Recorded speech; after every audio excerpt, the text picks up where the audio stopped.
Hello everybody and welcome to Drawing with Waffles. Today we're going to be drawing Katniss Everdeen from the Hunger Games. This is in her Catching Fire outfit, at least the ones that I could find that were kind of leaked online. And that movie actually happens to come out this weekend in the US, so I thought this would be a really good time to draw Katniss, since I've never drawn her. I mean, like most on this channel, I only draw things I've never drawn before. I don't know why, but I do, and this felt like the perfect opportunity to draw Katniss. Originally, I had planned to draw her with just like a white background like I usually do. So boring. But, well, I never draw backgrounds because they take a long time and I'm lazy. So, I switched it up a little bit this time. Much like my Fiona and Cake picture, I decided to put in a background. Although I put a little bit more effort into this background. It's not just like random shapes. Although, in the end, I just added like a bunch of like clouds and stuff to distract you from my what's the word? Newbiness of the background. I couldn't come up with the word. One thing I really like about like Jennifer Lawrence as casted as Katniss Everdeen was that she's not like super skinny, even though she probably should be skinny if she's starving all the time. But anyway, she's not super skinny like a supermodel kind of person. She's tall, but okay, I'm distracting myself from the point. I like that she's shaped like a real person, and I tried to incorporate that by giving her a little more meat on her bones and making her look like a real person instead of like a stick person, supermodel. But yeah, so I decided to do that.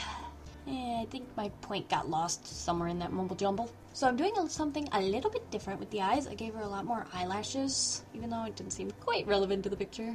That seems to be the theme for this illustration, well, this week. Don't do anything relevant to the actual illustration. Just do what you want, which is probably a terrible lesson, but that's what I did. So, I remembered to put the eyebrows on a separate layer this time, so I'm super happy about that. Drawing this like tight outfit on her was kind of awkward. Kind of wish I had decided to do a different outfit, but once you start you can't go back, right? There's no giving up. So I just added a lot more wrinkles than I would draw in like normal outfits. Yeah, because it's tighter, so like the elasticity of the material is pulling on itself, and if she were to like move any of her joints, it would squish up and bundle near her joints. Yeah, that was my thought process on the whole wrinkly situation. I'd also like to say right now that I'm not exactly a huge fan of the Hunger Games, so if I screwed up anything that like references to the book or the movies, because I haven't seen the movie or read the second book, so I'm not completely aware if I made any mistakes.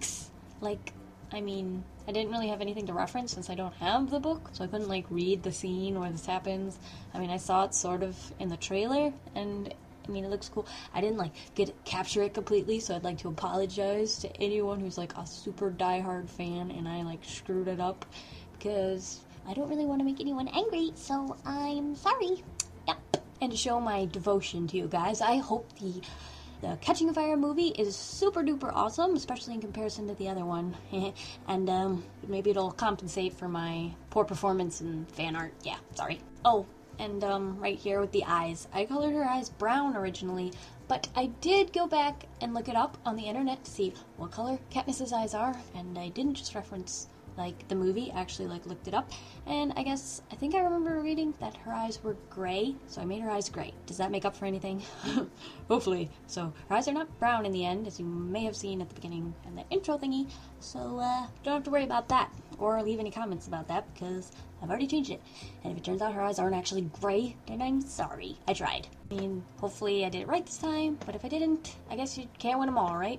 This is a technique I used to put in my drawings a long time ago. It's where I'll take like the regular hard brush with like a stroke of 3 or 4, depending on the size of your picture, of course, to add hair strands. They're like coming out of a braid or getting caught by the wind or something, just so it doesn't look so perfect all the time.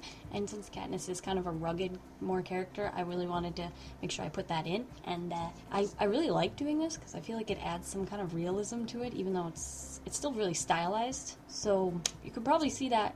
I'll probably keep doing that in the future, hopefully, if I remember. I mean, like, I'll always forget. And I used to do this, like, probably about 6 months ago. I used to put it on all my drawings. You can see that probably on my DeviantArt page, that I used to do that. And, I mean, I like it. And yeah, I'm just warning you that you'll probably see more of this in the future. So consider yourself warned.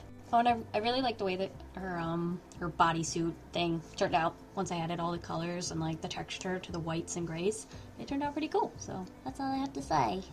Alright, I just need to warn you a little bit. From now until the end of this video is going to be me pretending I know how to paint. Because I like to do that every once in a while. I like to think, oh, painting can't be that hard. It's just like drawing, right? It's just throwing colors at the paper. And I try, and it never works out as awesome as I think it's going to. Because painting is a whole nother skill. It's not just drawing, trust me. Because that's my big head thinking that it is, and it's not. So you have to practice. Like it goes with any art. You have to make sure you practice that technique. Like you can't, like drawing traditionally takes practice, and then if you want to switch to digital, you have to practice that a lot too, because it's a pretty big jump going from traditional to digital. And I'm sure if you want markers, if you want to be good at markers or pencils or paint, it each takes its own amount of time to practice. I mean, sure, you can like probably use some of the techniques you've learned like from colored pencils and transfer it to crayons or markers and paint and things. But if you're just drawing like cell shading like I always do, that's a little bit more difficult to translate to painting, I think. I mean, sure, you might know a little bit about shadows, but I mean, like, I ignore a lot of lighting rules when I do cell shading, so that doesn't really help me much when it comes to painting. But I mean, you do have to use some of the techniques you know, and just sort of use what you've learned about art and apply that. I mean, yeah. Why is it that every time I try to be smart and like teach a lesson, like if a lesson were like a cracker or like a potato chip or something, my lesson turns into like mashed potatoes. It's just a big mumble jumble mushy thing. Ugh. Oh, and I love mashed potatoes, don't get me wrong. I'm just trying to make some kind of analogy so you understand what I'm trying to say. Because usually when I say, I don't think it translates. I don't know.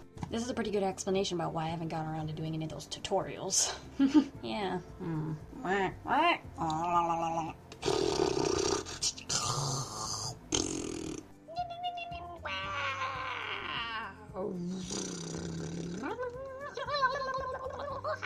Yeah, I totally had to do that. If I didn't, I could have died. You don't know. Really, you don't. Oh, dang. It's over. Don't forget to leave requests for future videos in the comments below, and have a delicious evening full of waffles. Bye!